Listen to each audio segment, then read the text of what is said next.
Chapter 1: The Edge of Extinction. The universe was vast, ancient, and filled with countless intelligent species.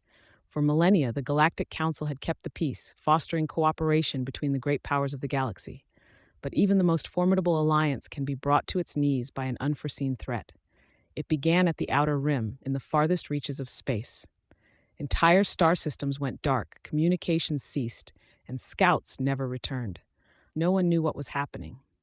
Speculations ranged from natural disasters to new hostile species, but nothing prepared the galaxy for the truth. The swarm, as they came to be known, was unlike anything the galaxy had encountered. They were a hive mind, driven not by logic or diplomacy, but by a singular, unyielding goal: consumption. Planet after planet, they devoured everything in their path. Civilizations, resources, even entire atmospheres were stripped bare as they spread like wildfire through the cosmos.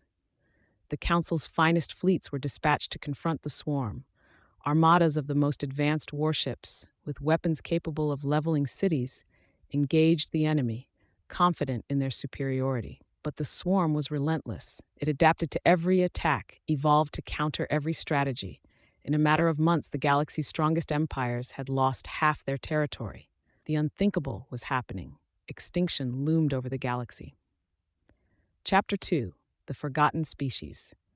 Humanity was a relatively new member of the galactic community, having only achieved faster-than-light travel a few centuries ago. Earth, a small and fragile world in a distant arm of the Milky Way, had been invited into the Council almost as an afterthought. They were useful in niche areas, ingenious engineers, creative thinkers, but in the grander scheme of things, they were seen as insignificant. Humans are unpredictable, the Vortian ambassador had once remarked during a council session. Too emotional, too prone to chaos. They lack the discipline of the more refined species. When the swarm began its assault on the galaxy, no one thought to call on the humans. They were outliers, barely noticed in the grand strategies of interstellar warfare. The Council didn't believe humans had the strength or the technology to contribute meaningfully to the defense. But the humans were watching. They had seen the devastation the swarm had wrought and knew that it was only a matter of time before Earth was in their path. The United Earth Federation, the governing body that represented humanity, made the decision. They wouldn't wait for the Council to ask for help. They would offer it. Chapter 3: The Call to Action. In the vast halls of the Galactic Council, Captain Elena Vasquez stood before the most powerful beings in the galaxy. As a representative of humanity, she had been sent to deliver a simple message. "We know the odds are against us," she began, her voice echoing through the chamber. "We know that the swarm seems unstoppable, but humanity doesn't give up. We've faced extinction before, and every time, we've survived." Lorak, the ever-skeptical representative of the Crawl, scoffed. "What can your species offer that we have not already tried? Our fleets are superior, our weapons unmatched, yet still the swarm grows stronger." Captain Vasquez didn't flinch. "You may have the better technology, but humanity has something you don't: adaptability. We're not bound by tradition or rigid thinking. When our backs are against the wall, we innovate, we find ways to survive."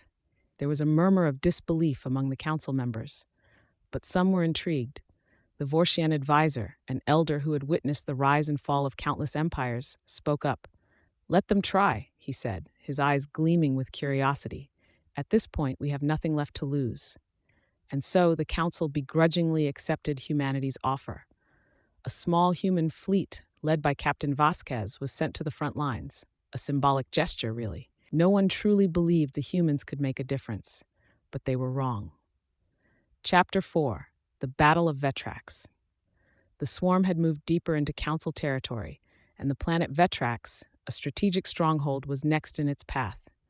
The planet's defense force was composed of the galaxy's finest warriors, but they had little hope of holding out for long. The swarm was a tide, endless and overwhelming. When the human fleet arrived, they were greeted with skepticism. The Vetraxi general, a towering figure with scales of shimmering blue, glanced at the small human ships with disdain.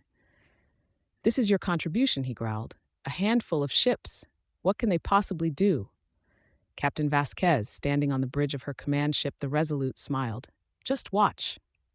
The human ships, though small in number, were equipped with something the Council forces hadn't considered: unconventional thinking. Instead of engaging the swarm head-on, the humans employed guerrilla tactics, hit-and-run maneuvers, decoys, and traps that confused and disoriented the enemy. While the larger Council ships struggled to adapt to the swarm's ever-evolving strategies, the humans thrived in the chaos. They hacked into enemy communication systems, disrupted their formations, and used the terrain of space itself to their advantage. The swarm, which had adapted so effectively to traditional warfare, was caught off guard by humanity's unpredictability. The Battle of Vetrax, which had been expected to end in the planet's fall, turned into a victory. For the first time, the swarm was pushed back, retreating from the system. Chapter 5: The Unbreakable Spirit. Word of the human victory spread quickly. The Council, stunned by the unexpected turn of events, began to reconsider their assessment of humanity. The humans were invited to share their tactics, and soon joint operations between human and Council forces began. But it wasn't just their unconventional strategies that set humans apart. It was their resilience, their refusal to accept defeat. Even when outnumbered and outgunned, humanity fought with a ferocity that inspired others. Where the Council saw hopelessness, humans saw opportunity. On the battlefield, humans were often the last to retreat, holding the line long after others had fallen back.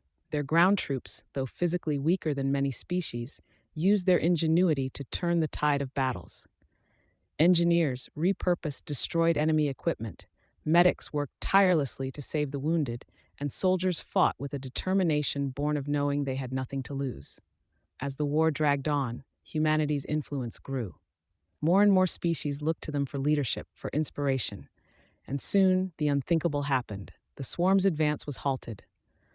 Chapter 6: The Final Stand. The swarm, though wounded, was far from defeated.